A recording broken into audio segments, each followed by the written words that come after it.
ጓል ኣንስተይቲ ዘረባ ዝኽእል ወዲ ሃፍታም ዝኾነ ወዲ ተዘይ ኮይኑ ድማ እቲ ልዕሊ መጠን ክረኽባ ዝፍትን ወዲ እያ ትደሊ ወይ ከምዚ ዓይነት ወዲ እዩ ልባ ክስሕባ ዝኽእል ኢሎም ዝሓስቡ ደቂ ተባዕትዮ ውሕዳት ኣይኮኑን። ሓቂ ዘረባ እዞም ሕዚ ዝፀራሕክዎም ነገራት እዚ ሃፍታም ዘረባ ዝኽእል ተዘይ ኮይኑ እውን ፍቕሪ ኣገላልፃ ዝኽእል ወዲ ተባዕታይ ከም መወሰኺ ፍቕሪ መጎልበቲ ፍቕሪ ለካምሽ ኣብ መንጎኦም ንዘሎ ርክብሲ ሞር ከም መጠንከሪ እዩ ዝጥቀመሎም ወይ ዝሐሸ ዕድል ከምፅኡሉ ወይ ንነዊሕ ግዜ ክቐፅሉሉ ከም ዝኽእሉ ገይሩ እዩ ዝሕዞም እምበር እቲ ዋና ኮር ኣብዚ ነጥቢ ዘይኮነን ተጣቢቑ ዝቐሪ ልዕሊ ሰለስተ ነገራት ሃፍቲ ፍቕሪ ምግላፅ ምኽኣል ምዝራብ ምኽኣል ገለ ዝብሉ ልዕሊኦም ሓደ ወሳኒ ቁም ነገር ኣሎ ልቢ ጓል ኣንስተይቲ ቀጠቢሉ ክሕዘልካ ዝኽእል ኩላ ጓል ኣንስተይቲ ልዕሊ መልክዕ ልዕሊ ሃፍቲ ልዕሊ ምዝራብ ምኽኣል ልዕሊ መጠን ፍቕርኻ ምርኣይ እትደልዮ ሓደ ነገር ኣሎ ንሱ እንታይ እዩ ክብሪ ወዲ ተባዕታይ በቃ ክብሪ ወዲ ክኸውን ከሎ ጥራሕ እያ ልባ ሙሉእ ብሙሉእ ዝርግፍ ኣቢላ ትበካ ናይ ባዕልኻ ባውንደሪ ክህልወካ ከሎ ጥራሕ እያ ናባኻ ክትቀርብ ብዘይ ምንም ስክፍታ ብዘይ ምንም ንዕቐት ልባ መሊእላ ብኽብሪ ብፍቕሪ ክትዛረበካ ትኽእል ናብ ባዕልኻ ባውንደሪ ናብ ባዕልኻ ክብሪ ክትሕሊ ከለኻ ጥራሕ እዩ። ኣብዚ እዩ ተስሕተት ነቶም መወሰኽቲ ፍቕሪ ኢለ ዝገለጽክዎም ነገራት ከም ዋና ነጥቢ ጌርኩም ትሕዝዎም እሞ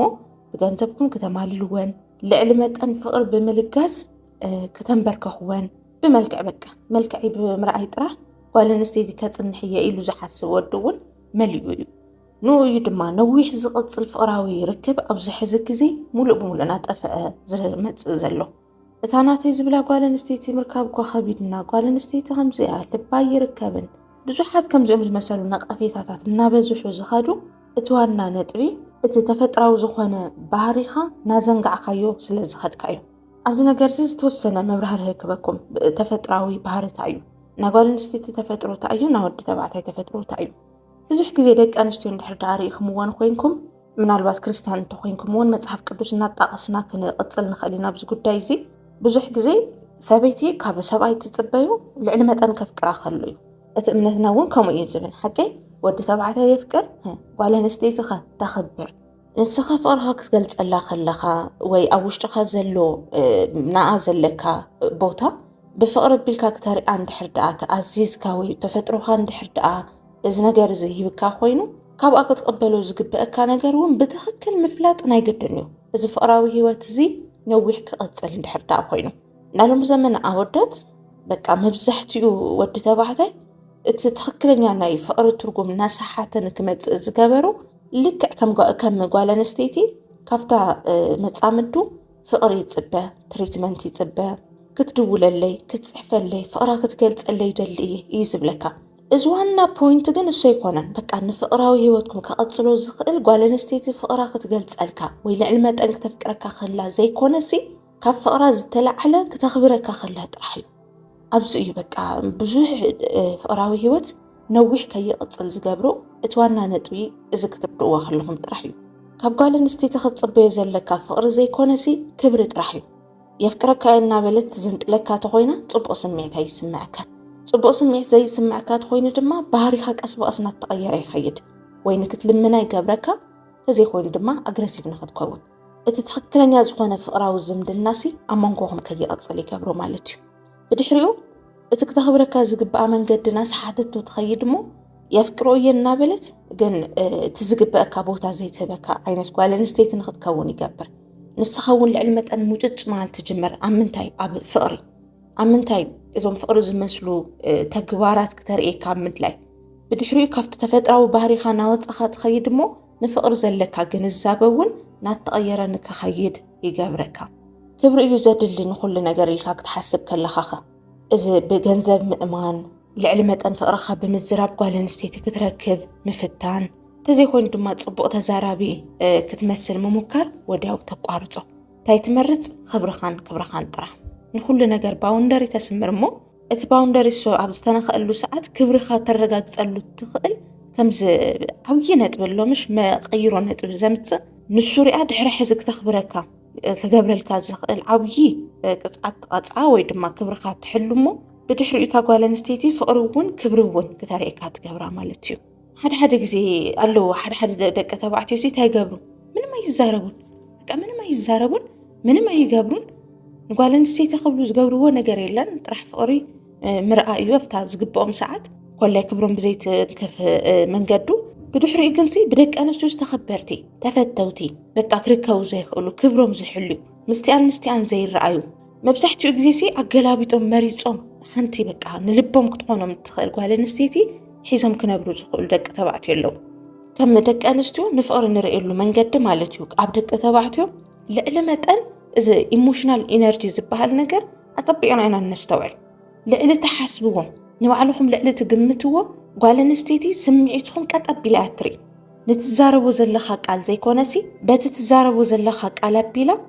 ንነብሲ ከዓ ምምዛን ትጅምር የፍቅረክ እየ ምባልካ ነቲ ፍቕሪ ዘይኮነ ትሰምዖሲ የፍቅረክ እየ ዝበልካሉ መንገዲ ሪኣ ንክብርኻ እያ ትምዝን ሓደ ወዳት ኣለዎ ሓቀይ ልዕሊ መጠን ና ጓል ኣንስተይቲ ኣቴንሽን ንምርካብ ክብሉ ማለት እዩ ዘይገብርዎ ነገር የብሎምን ካብኡ ግን ብዙሕ ግዜ ተሪኢኹምዎም በቃ ወይ ዘየቕፅል ፍቕራዊ ሂወት እዮም ዝጅምሩ ወይ ድማ ምንም ዘይኾነሎም በቃ ድሌቶም ጥራሕ ኣብ ልቦም ኣሎ ካብ ኮንፊደንስ የብሎምን ምስ ነብሶም ተዘራሪቦም ኣይፈልጡ እንታይ እዮም ዝደልዩ እንታይ እዮም ዝገብሩ ዘለዉ ብሱሩ ዘይራኸብ ተግባርን ድሌትን እዩ ዘለዎም ብድሕሪኡ ዝደለይዋ ጓል ኣንስተይቲ ምርካብ ሕልሚ ኮይኑ ይቐሪ ሓደ ወዳት ለው ድማ በቃ ናቹራሊ በቃ ብነብሶም ማለት እዩ ጓል ኣንስተይቲ ኣትራክትን ምግባር ምንም ዘየኸብሮም ምንም ዘባኽንዎ ኢነርጂ የብሎምን ምንም ዝኸስርዎ ነገር የብሎምን በቃ ብቐሊሉ እታ ንኦም ትምጥን ጓል ኣንስተይቲ ፈቲንካ ንምቕባል ጥራሕ እዩ ዝኸውን ስራሖም ናጓል ኣንስተይቲ ትኹረት ክትስሕበሉ ዝሕግዘካ ነገር ተሃለወ እዚ ስምዒታዊ ምርግጋዕ ንብሎ በቃ ንኩሉ ነገር ክብሪ ረኣካ ይብሉን ክብሪ ዘለዎ ወዲ ጓል ኣንስተይቲ ረኸብኩ ኸደትኒ መፀትኒ ኣይኮነን ዝብል እታ ትምጥነኒ ጓል ኣንስተይቲ ብኸመይ መንገዲ ፈቲነ እየ ክሕዝ ዝኽእል መልክዕ ምርኣይ እዚ ብዙሓት ደቂ ተባዕትዮ ተደላይት ዝኾነት ተመራፂት ዝኾነት ጓል ኣንስተይቲ ክረክብ ክእል እየ ይኽእልን ዘይኮነሲ መንኣ እያ ተድልይ ናብ ሂወተይ ኣትያ ትሕግዘኒ መንኣ እያ ዝግበአኒ ክብሪ ክትበኒ ትኽእል ኢሉ ፈቲኑ ንምቕራብ እዩ ዋና ሓሳቡ ዝኸውን እዚ ስምዒትካ ምዝሓለ ይኮነን ወይ ድማ ኢግኖር ምግባር ይኮነን ንኩለን ደቂ ኣንስትዮ ኢግኖር ናገበርካ ብሉክ ናገበርካ ኣግሬሲቭሊ ትሪት ምግባር ገለ ይኮነን ግን ድማ ስምዒትካ መቆፅፃር ኩሉ ግዜ ናታ ኢነርጂ ብዝተቀያየረ ቁፅሪ ሙዳ ብዝተቀያየረ ቁፅሪ እስኸውን ዝተቀያየረ ስምዒት ዘይምርኣይ ተረጋጊዕኻ ምጽናሕ ፈቲንካ ናብ ሂወትካ ምእታው ክሳብ ዝኾነ ዕላማኻ ክትፍትነሉ ትኽእለሉ ዓቕሚ ሓይሊ ክህልወካ ምግባር እዚ ባይዘወይ ገና ናብ ፍቕሪ ዘይኣትኹም ጥራሕ ኣይኮነን ኣብ ፍቕሪ ዘለኹም እውን ኣብ ፈተና ከም ዘለኹም ጌርኩም ክትሓስቡ ኣለኩም ነታ ዕድመ ልክዕ ተለየኒ ጓል ኣንስተይቲ ናይ ማን እዚኣ ድያ ልብኻ ደርቢኻ ሂወትካ ጠናጢንካ ዓለመይ ምባሃል ዘይኮነሲ ናይ ማን ተድለየኒ ጓል ኣንስተይቲ ድያ ኢልካ ነገራት ኣስፊሕኻ ምግንዛብ ክትሓልፍ ዘይትኽእል ጓል ኣንስተይቲ ተዘይኮይና ድማ ገዲፍካ ንምኻድ ወይ ካብ ሂወትካ ንምምፃእ ሬዲ ምዃን ንኣብነት ስምዒታዊ ትኹኑ ሙዳ ብዝተቐየረ ቁፅሪ ናትኩም ሙድ ክቕየር የብሉ ዝበልኩልኩም ዝኾነ ኣብነት ክበኩም ሕዚ ንኣብነት ፅሑፍ ፅሒፍካላ ደንጉያ እንድሕር ደኣ መሊሳትልካ ኮይና ወይ ክትምልሰልካ እንድሕር ደኣ ዘይኽኢላ ኮይና እቲ ስምዒቱ ዝተረጋግዐ ወይ ኮንትሮል ክገብር ዝኽእል ወዲ ተባዕታይ ተኾይኑ ኣብ ሽዑ በፂሑ ልዕሊ መጠን ደላይ ይኸውንን በቃ ዘይምምላሳ ወይ ዘይምፅሓፋሲ ወይ ደንጉያ ምምላሳ ክኸውን ይኽእል እዩ ከምዚ ልዕሊ መጠን ደላይን ክኸውን ኣይገብሮም ደጋጊምካ ምፅሓፈሎምሽ እዚ ነገር እዚ ኣየርእን ካልእ ድማ እንድሕር ዳ ካባኻ ርሒቓ ንመዓልትታት ክኸውን ይኽእል ናዋርሕ ክኸውን ይኽእል እንድሕር ካባኻ ጥፍእ ትብል ሃልያ ኮይና ኢሞሽኑ ኮንትሮል ክገብረሉ ዝኽእለሉ ዓቕሚ ኣይስእን ንምንታይ ክብሩ ስለ ዘቐድም በቃ ንዓይ ክትኾነኒ ዘይትኽእል ምፅእ ክውድድ ትብል ጓል ኣንስተይቲ ተኾይና ናተይ ኣይኮነትን ኢሉ ንምውሳንሲ ክብሩ ዘቐድም ዓይነት ወዲ ተባዕታይ ስለ ዝኾነ እዚ ዓይነት ስምዒትካ ናይ ምቁፅፃር ሓይሊ ክህልወካ ከሎ እዩ ኣብ ፍቕራዊ ሂወት ሴፍ እትኸውን በቃ ብዝጠፍአት ቁፅሪ ስምዒትካ ዝበላሾ ትናደድ እሞ ድማ ብጣዕሚ ደላይ ትኸውን 10 ግዜ ትፅሕፍ እንተኮይንካ ግን ዋጋ የብሉን ኣትራክት ትገብረሉ መንገዲ ኣብ ዝተፈላለዩ ኩነታት ተመሳሳሊ ዝኾነ ስምዒት እተርኢ ተኾንካ ጥራሕ እያ ጓል ኣንስተይቲ ኣጥቢቓ ትሕዘካ ፍቕርኻ ቫልዩ ትገብሮ ወይ ትዛረባ ዘለኻ ነገር ስምዒትካ ግልፂ ክትገብረላ ከለኻ ንቁም ነገር ከም ትደልያ ከም ትሓስባ ከም ትቐርባ ተሪኣ ዘለኻ ነገር ሞር ቫልዩ ትህቦ ንነብስኻ ሪስፔክት እንድሕር ደኣ ሃሊካ ጥራሕ እዩ በቃ ፍቕሪ ኣለዎ ገለ ዘይኮነሲ ኣብ ነብሱ እንታይ ኣለዎ يدلين اللو زي كونسي نقط دليو قال خمي جيرو يزمرت أبزبلينا مور فوكس نقبر إذا يتسحتت مبسحتهم دك تبعتو يزلو نأمنت ناتا فقاد نمحتات ندحر زي لمن كوينو زي الساددة لعلك عايدة لني لو سينا خلا ويكاواخا خطف ندحر قريصها إيفن تقلل نجر كوات صحفو كوات زي مليساسي للدحري أنا هذا نزيو الودلو بقى حدق زي كيرو ولو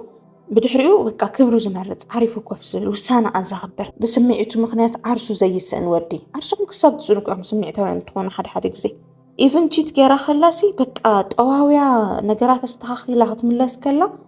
سمعيتهم سلازم أرحكم بقى آمين لكم تقبلوا وهيوتكم كوتوننو حد عودات لكم منه سمعيتهم كي مرحكم مقبار تمصو مخنياتات زي مهلاو بفلاي دما كبر زي اللي هيوت نمنبر بقى مخنياتات أكون بوحزي أولدات اللي عندهم أكون ما جنح بعد حدارين ديا